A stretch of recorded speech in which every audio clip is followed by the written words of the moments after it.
औज़ुबिल्लाहिमिनश्शैतानिर्रजीम बिस्मिल्लाहिर्रहमानिर्रहीम। अस्सलाम वालेकुम नाज़रीन, मैं हूं मुदास्सिर शाह। आप देख रहे हैं आसिफ मेरा यूट्यूब चैनल। नाज़रीन, आज हम बात करेंगे ऐसे बच्चे जिनकी टांगें कमज़ोर हो जाती हैं या खुश्क हो जाते हैं, मतलब सूख जाती हैं, सूखी टांगें हैं। सूखी टांगें क्यों हो जाती हैं, बच्चा क्यों नहीं चल फिर सकता, इसकी वजूहात क्या है, इसकी अलामात क्या है, और इसके लिए मैं आपको एक बेहतरीन देसी टोटका बताऊँगा जिसकी वजह से जो है खुदा न खास्ता बच्चा जो है आपका 3-4 साल का हो गया और चलना फिरना जो है ये अभी तक नहीं सीखा, या चल फिर नहीं सकता, या सहारे से भी नहीं चल सकता, तो ये क्यों नहीं चल सकता, इसकी वजूहत मैं बताऊंगा। नाज़रीन, आपने ये वीडियो मुकम्मल देखनी है, आखिर तक वीडियो देखेंगे तो इसकी मैं आपको जो वजूहत बताऊंगा कि बच्चा क्यों चल फिर नहीं सकता, बच्चे की टांगें क्यों कमज़ोर हो जाती हैं, इसकी वजूहत क्या है, और इसके लिए मैं आपको एक बेहतरीन मुजरब नुस्खा बताऊंगा। बिल्कुल देसी टोटका है, बहुत ही आसान नुस्खा है। इसके इस्तेमाल से इंशाल्लाह बच्चा जो है ये चलने फिरने लग जाएगा। इसमें कई वजूहत हो सकती है, ये मैं आगे चलकर आपको बताता हूँ। नाज़रीन, ऐसे बच्चे जो 3-4 साल की उम्र को पहुँच चुके हैं, जब उनके चलने की उम्र आई है, उसके जो हम उम्र बच्चे हैं वो चल फिर रहे हैं, मगर ये बच्चा जो है ये कमज़ोर है, ये अपने सहारे पे जो है चल नहीं सकता, या किसी सहारे के साथ जो है वो चलता है मगर अपना जो है पाँव को है ये लड़खड़ा जाते हैं, मतलब वजन नहीं दे सकता। तो ऐसे बच्चे जो हैं इसकी कई वजूहत होती है। सबसे पहले इसकी जो वजह कि इस बच्चे को पोलियो हो सकता है, पोलियो का मसला बन सकता है, पोलियो की वजह से ये मसला हो जाता है। उसके अलावा जो बच्चा है इसके दिमाग में पानी पड़ जाए, दिमाग में पानी पड़ने की वजह से भी जो है बच्चा जो है वो अब नॉर्मल सा हो जाता है, मतलब एक बच्चे में भोलापन सा आ जाता है, जिसकी वजह से बच्चा जो है ये चल फिर नहीं सकता। उसके अलावा कमर पे थोड़ा सा बनता है, एक मतलब कि ऐसे जो है वो थोड़ा सा बन जाता है, जिसकी वजह से जो है ये बच्चे की रीढ़ की जो हड्डी होती है ये कमज़ोर हो जाती है, और इस वजह से जो है बच्चा चल फिर नहीं सकता। अगर बच्चा गिर कर चोट लग जाए, बच्चे को चोट लगने की वजह से जो है रीढ़ की हड्डी पे चोट लग जाती है, उस वजह से बच्चा जो है वो चलने फिरने से जो है वो माजूर हो जाता है। जो रीढ़ की हड्डी पे जख्म हो जाए, फोड़ा बन जाए, इस वजह से ये मसला बन सकता है जो है। इसके अलावा दिमाग में पानी की वजह से भी जो है जो टांगे हैं ये कमज़ोर हो जाती हैं और बच्चा सहारा नहीं ले सकता। जो बच्चा अपने सहारे पे चल फिर नहीं सकता या खड़ा नहीं हो सकता, मतलब उसको पकड़ कर खड़ा करते हैं या किसी सहारे के साथ खड़ा हो सकता है, तो इसकी सबसे बड़ी वजह जो होती है वो होती है पोलियो, और जो मैंने आपको और वजूहत बताई हैं। अब ये इसकी बड़ी वजूहत हैं, ये बड़ी वजूहत हैं। इसके लिए जो है आप जो है ये पहले इसका मुआयना कराना पड़ेगा कि इसको क्या वजह है। खुदा न खास्ता पोलियो का मसला है, या दिमाग में पानी का मसला है, या रीढ़ की हड्डी पे कोई जख्म, कोई फोड़ा बन गया, उसकी वजह से जो है रीढ़ की हड्डी पे की वजह से जो है ये निचला हिस्सा जो है, निचला दाढ़िया ये मजबूर हो जाता है, मतलब कि सुन्न हो जाता है, ख़त्म हो जाता है, काम नहीं करता। क्या वजह है?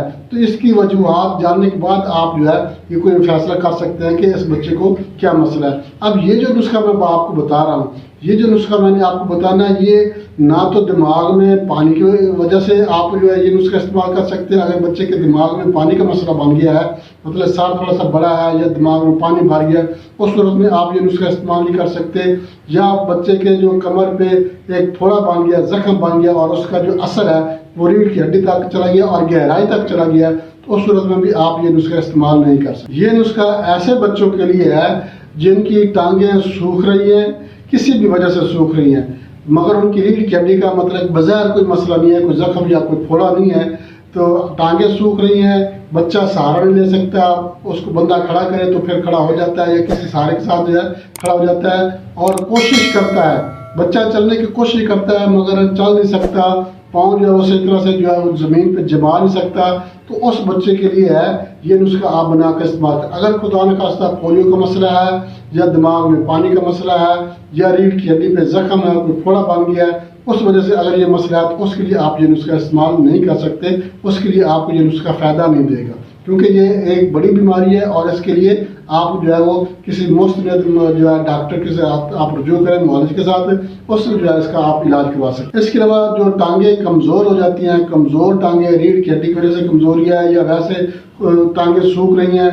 बाद दफ़ा ये होता है कि जो है बच्चे को बुखार हो जाता है, बहुत शदीद बुखार होता है, और बुखार के बाद जो है मोर का बन जाता है, टाइफाइड बन जाता है, और बच्चा जो है आहिस्ता आहिस्ता कमज़ोर होना शुरू हो जाता है, यहाँ तक कि वो चलने फिरने से कासिर हो जाता है। उस सूरत में भी आप ये नुस्खा इस्तेमाल कर सकते हैं। टांगें जो है इंशाल्लाह सेहतमंद हो जाएंगी और बच्चा अपने पाँव पे, अपने सहारे पे चलना शुरू कर देगा। नाज़रीन, नुस्खे की तरफ चलते हैं। बहुत ज़बरदस्त नुस्खा आपके साथ शेयर करने वाला हूँ, मगर इससे पहले मैं आपसे एक छोटी सी रिक्वेस्ट करूँगा, हमारा चैनल आसिफ और मेरा यूट्यूब चैनल लाइक और शेयर जरूर कर दें, और हमारे जो नया दोस्त हैं उनसे मैं रिक्वेस्ट करेंगे वो हमारा चैनल सब्सक्राइब लाजमी कर दें और साथ में बेल आइकन के ऑल नोटिफिकेशन पे क्लिक करें ताकि हर वीडियो बार वक्त आपको मिलती रहे। और अगर हमारी वीडियो आपको पसंद है, हमारी वीडियो को लाइक शेयर लाजमी कर दें। तो नाज़रीन, नुस्खा आपने नोट करना है, बहुत और आपने नोट करना है, और इसको आपने जो है बनाकर अप्लाई करना है। तो इंशाल्लाह अगर आपके बच्चे की टांगें सूख रही हैं, इंशाल्लाह टांगें सेहतमंद हो जाएंगी और बच्चा अपने सहारे पे ही चलना शुरू कर दे। अब आपने करना क्या है, 70 ग्राम आपने आटा लेना है और इसको आपने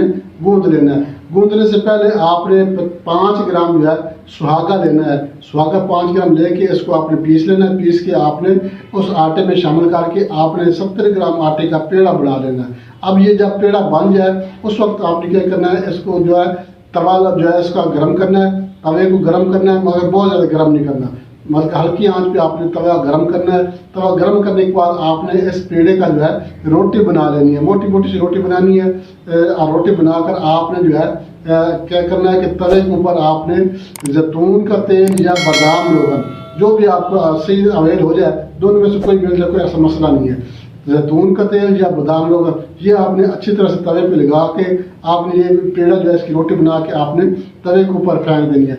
अभी रोटी जो है ये सही तरह से पके ना हो, रोटी पकने ना पाए, आपने इसको जो है वो पलट देना है। अब आपने जब रोटी को तवे पे डाल दिया है तो इसके ऊपर आपने फौरन फिर जो है जैतून का तेल है या बादाम रोगन जो भी है, आपने इसके ऊपर रोटी के ऊपर भी लगा देना है, रोटी के ऊपर लगा देना है। अब आपने रोटी को पकने नहीं देना, पकने से पहले ही आपने जो है इसको पलट देना है। पलटे और पलटने के फौरन बाद ही आपने जो है इसको घुमाकर इसको आपने उतार लेना है। मतलब कि आपने रोटी को पकाना नहीं है, सिर्फ आपने जो है इसको हल्का सा थोड़ा सा नीम गर्म करना है। अब आपने क्या करना है, एक कपड़ा लेना है, आप मलमल का कपड़ा लें, कपड़ा आपने बिछाकर ये रोटी जो है उसके ऊपर आपने डाल कर जो है इसको मतलब थोड़ा सा नीम गर्म हो, ठंडी हो जाए, मतलब बहुत ज़्यादा गर्म ना हो। अब आपने जो है इसको बच्चे के ऊपर बांधना है। ऐसा ना हो कि आप ये गरम गरम जो है बच्चे के ऊपर बांध दें और बच्चे की जल्द जो है ये झुलस जाए। आपने क्या करना है, जब ये हर किसी काबिल बर्दाश्त हो जाए, नीम गर्म हो जाए, तो आपने बच्चे की कमर पे जो है ये जो पेड़ा जो है रोटी बनाई है, ये आपने बच्चे की कमर पर रख कर इसको बांध देना है। यार कम अज़ कम ये जो है 2 से 3 घंटे बांधी रहे। आप ये मसला ये काम जो है रात को भी कर सकते हैं और दिन को भी कर सकते हैं, किसी वक्त भी आप जो है अवेल हो आपके पास टाइम, आप ये जो है नुस्खा अप्लाई कर सकते हैं। 2 से 3 घंटे तक जो है ये रोटी बच्चे की कमर पे जो है ये बांधी रहे। कमर के जो निचला हिस्सा होता है, क्योंकि निचला हिस्सा जो होता है ये निचले हिस्से को, कमर का जो रीढ़ की हड्डी का निचला हिस्सा होता है, आखिरी जो मोरे होते हैं, ये निचले धड़ को जो है ये ताकतवर करते हैं या कमज़ोर करते हैं या सुन करते हैं। तो आपने ये इसको जो हिप के साथ जो है ये जो आखिरी जो है 5 जो मोरे होते हैं हिप के ऊपर जो है तेल के साथ, तो आपने यहाँ पे जो है आपने ये जो पेड़ा है ये इसको आपने जो है ये रोटी इसको आपने बांधना है और कम से कम 2 से 3 घंटे जो है ये रोटी इसके ऊपर बांधी रहे। उसके बाद आपने इसको बेशक उतार देना है। ये आपने लगातार 7 दिन इस्तेमाल करना है। 7 दिन आपने ये रोज़ाना जो है आपने ये जो नुस्खा है ये बच्चे पे जो है अप्लाई करना है। इंशाल्लाह इसके बाद आप जो है वक्फा कर सकते हैं, 1 हफ्ते का वक्फा कर लें, हफ्ते बाद फिर आप जो है इसको हफ्ता हफ्ता करके आप इसको बांधें। इंशाल्लाह बच्चा जो है आपका चलने फिरने लग जाएगा। इसके साथ साथ आपने एक और काम भी करना है। एक मजून मिलती है बाजार से, हकीम से मिल जाएगी या पंसारी की दुकान से मिल जाएगी, खमीरा गौज़बान अमरी जवाहरदार, खमीरा गौज़बान अमरी जवाहरदार। ये मजून आपने 100 ग्राम लेके बच्चे को बालिहाज उम्र जो है ये आधा चम्मच या चौथा हिस्सा चम्मच का जो है ये दिन में 3 से 4 बार जो है ये बच्चे को चटानी है। इंशाल्लाह आप 1 महीना ये उसका अप्लाई करें, साथ में ये मजून खिलाएं, तो बच्चा जो है आपका इंशाल्लाह आसरा करने लग जाएगा, बच्चा सहारा करने लग जाएगा और कोशिश करने लग जाएगा अपने आसरे पे जो है ये चलना शुरू कर। बहुत ही ज़बरदस्त नुस्खा है, आजमूदा नुस्खा है اور صدیوں پرانا نسخہ میں نے آج آپ کے ساتھ شیئر کیا ہے.